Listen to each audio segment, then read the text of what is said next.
Greetings everyone and welcome back to the channel for another 1/6 scale figure unboxing and review. And in today's review we're going to be taking a look at the Black 8 Studios Petroleum Man, also known as Daniel Plainview from the 2007 movie There Will Be Blood, directed by Paul Thomas Anderson, also known as Daniel Day-Lewis. So, let's take a look at the box. This is my first Black 8 Studios figure. Never had one before, so this is unknown territory for me. But before we take a look at the box, I just want to say a quick thank you to everybody who's watched the videos, who's subscribed to the channel, who's commented. Your support is really appreciated. It is. It keeps the channel going. So thanks very much, and I hope you enjoyed this one. So as always, quick look at the box. Now, as I say, this is new territory for me.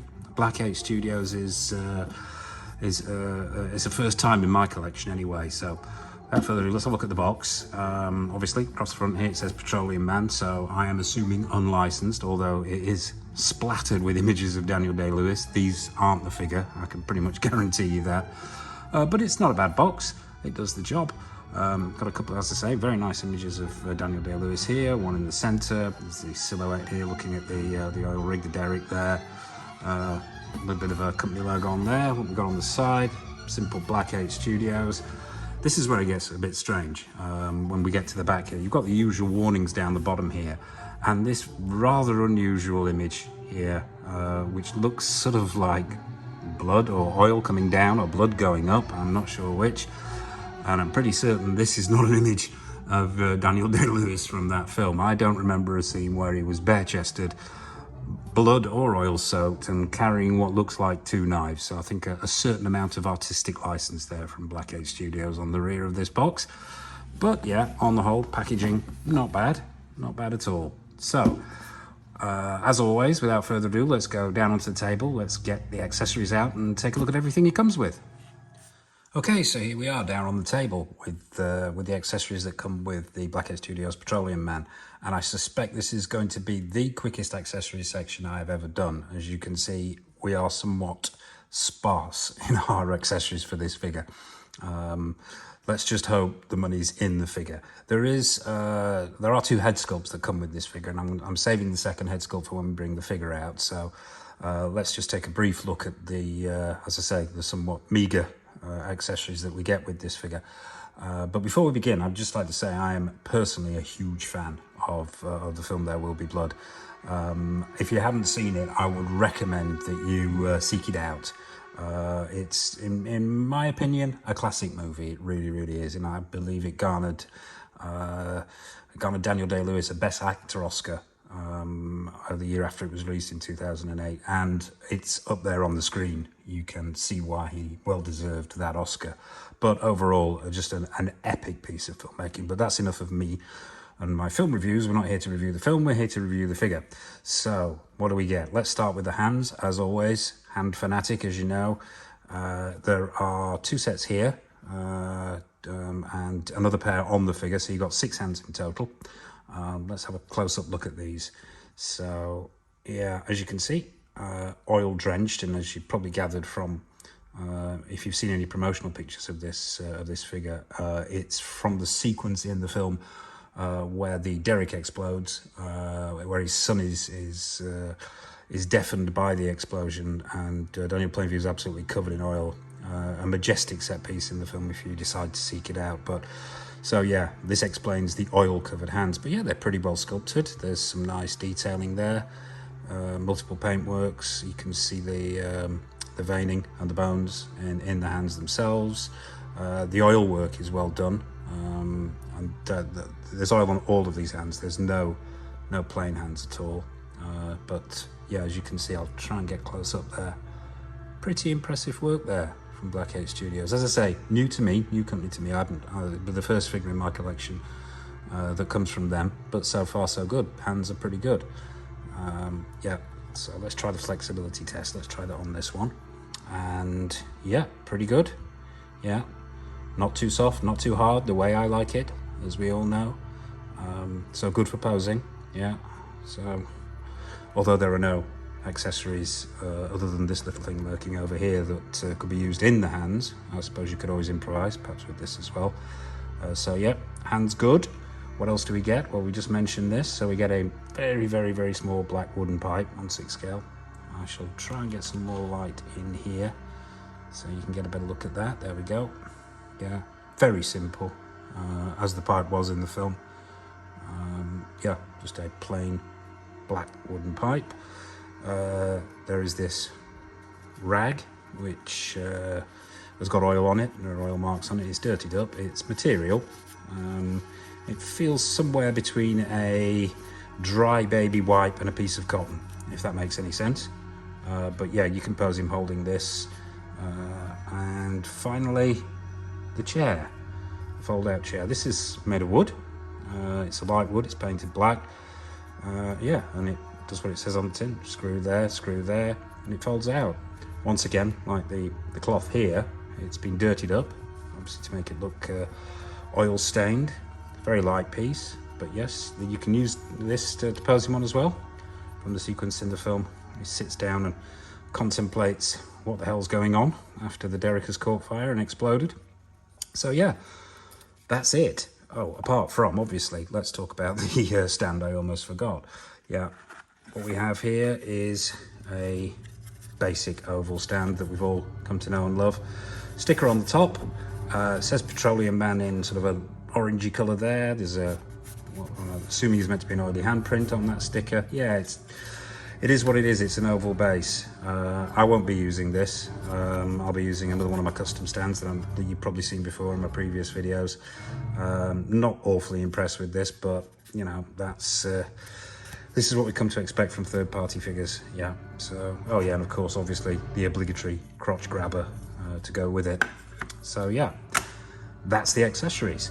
So without further ado, over to the main event. Let's get Daniel out here onto the turntable and have an up-close look at exactly how good, bad or indifferent Black 8 Studios have made this figure.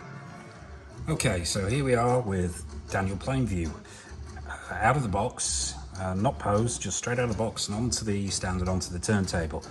So let's have a look at the outfit, maybe a closer look at that head sculpt. We'll be going into the detail, as we always do after this section, but let's have a look at the outfit first. What we've got, let's start at the bottom here. Sculpted plastic boots, all one piece. Some nice weathering on there, which is appropriate. It's not a split cut boot design. The weathering's all the way around on the bottom there. And then we've got the outfit itself. Now this feels to me like it's made out of a cotton. The shirt and the pants are made out of the same cotton. Now I am not sure whether this material actually is pre-distressed or whether they've weathered it afterwards to make it look like it's covered in oil. But it looks very good. It feels good to the touch. I would suspect it might rub. I suspect this material is not going to be the most colour fast, but with this figure, what does it matter if it rubs? It'll probably just make it look better anyway. The proportions look correct to me. I've seen the film on numerous occasions. So yeah, proportions are looking good. He's got this waistcoat on. He's got a functioning tie at the back here to tighten it, but I don't see why you'd want to do that. Not sure if these pockets are, no, the pockets aren't functional on the pants, not on the back anyway. These front ones are very hard. I'm assuming it's the wash they've used on the material. But yeah, the seams are very good. The stitching looks pretty good.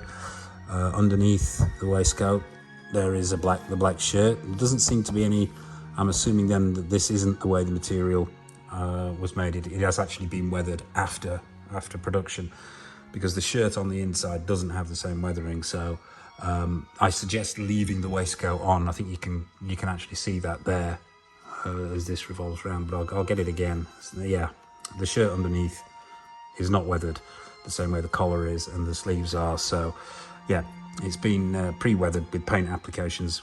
By the feel of the stiffness of the material, multiple paint applications on there to get this oil-soaked effect. But yeah, it looks, first impressions are very, very good. The head sculpt, let's stop him spinning so we can take a closer look at that head sculpt. Bear with me. There we go. Let's bring him a little bit closer. Let's see if we, I might go I think I might go handheld at this moment so we can get up close with that head sculpt. Yeah, let's have a look. Lighting here is not ideal. It'll be better when we're in the detail. As you can see, they've captured a pretty good likeness of Daniel Day-Lewis as Plainview. Very, very good. There is multiple paint applications there that I'm seeing. Nice glassy eyes. The paintwork on the moustache, very good. Obviously the oil streaks down the face, continue down the neck. It's a fixed neck, this figure. There's no neck peg to worry about. The hair, yeah, there's some nice detailing in the hair, multiple strands. Yeah, pretty good. I'll put this back down so we can so I can get my hands involved in this. And maybe bring him over so we can have a little bit of a closer look. Yeah, I am impressed with that head sculpt. It's pretty good. For my first Black 8 Studios figure, I am pretty impressed. The range of motion in there is pretty good considering it's a fixed neck. Not as good, obviously, as if it had a neck peg, but you know, often I prefer figures like this simply because you don't get that ugly join line, which adds to the authenticity of the figure. Yeah, pretty good. We'll take a look at the other head sculpt as well that this comes with shortly. There's a chain here as well. I forgot to mention that on the waistcoat itself. It looks like this is press stud, this waistcoat, and that one's come undone. I'll do that up. Yeah. So obviously buttons on the exterior, so it looks authentic, but the mini press studs underneath, which I sort of have a interesting love-hate relationship with those, although I do prefer them to full working 6-scale buttons because they are a nightmare, as we all know. But yeah, there's what I believe was meant to be a pocket watch, and I'm really not sure what's going on with this chain, whether it's meant to rest in that pocket there. I'm not sure. I'll do some finagling before we get it into the detail. But yeah, I'm pretty impressed so far. Let's have a quick look at the other head sculpt that this came with. This is interesting. I'm still on the fence about this one. Let's put the figure to one side a little bit so we can get right up close. Now, this may cause some controversy. I am, as I say, I'm on the fence about this one. It actually looks better in hand. Let's get as close as we can get some better light on here. Yeah, it's still the same quality of paint applications. We've got the 5 o'clock shadow that we've got on this on this head sculpt over here. The hair is more ruffled, and looks more out of place. There's some nice paintwork inside the mouth there. I'm not sure the camera's picking this up. On the teeth, there's some nice veining on the neck. The paintwork is absolutely superb. However, I'm just not sure whether I will be displaying it with this head sculpt. Yeah, please comment in the section below. What do you think about this head sculpt? I'd be interested to hear.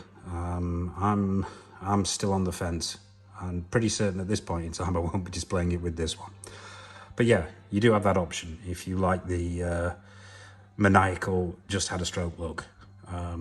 But yeah, let's put that to one side and bring this one. Yeah, I'll have to say, having had a close look at that now, I don't think I'll be using this one, but the option's there if you want to. So, as always, we're going to go over to the detail, get Plainview under the detail lights, maybe add a few of the accessories.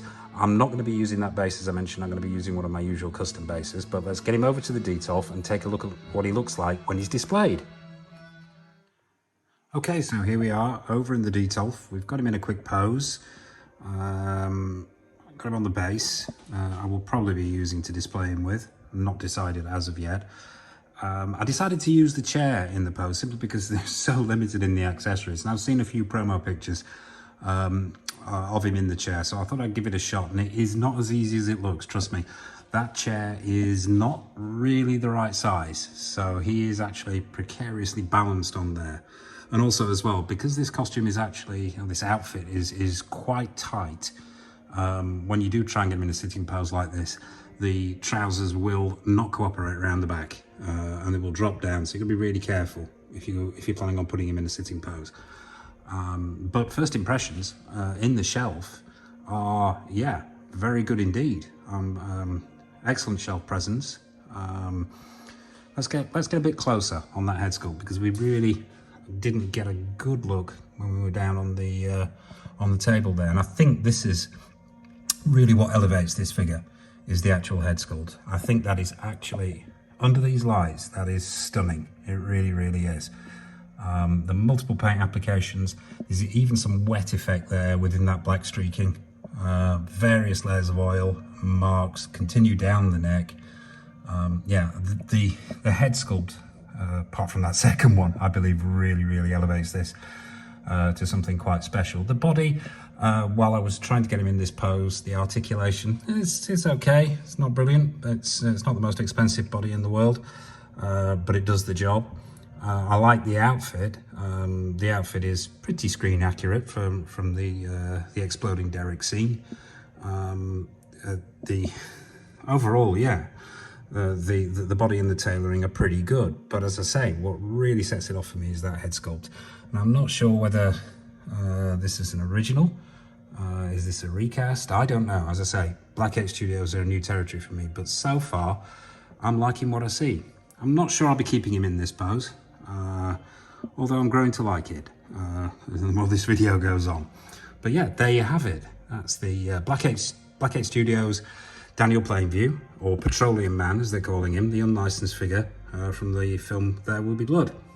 So thanks again for watching. If you've liked this video, hit the thumbs up icon. If you want to comment, feel free in the comment section below. Subscribe. We've got plenty more stuff coming up on the channel. I'm sure that you won't want to miss, so hit that bell notification icon. What we've got coming up next, oh well, I've listed so much stuff.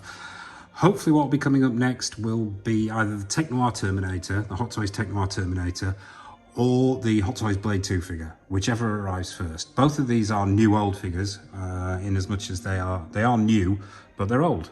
Speaks for itself really, doesn't it? But yeah, they'll be going up pretty soon.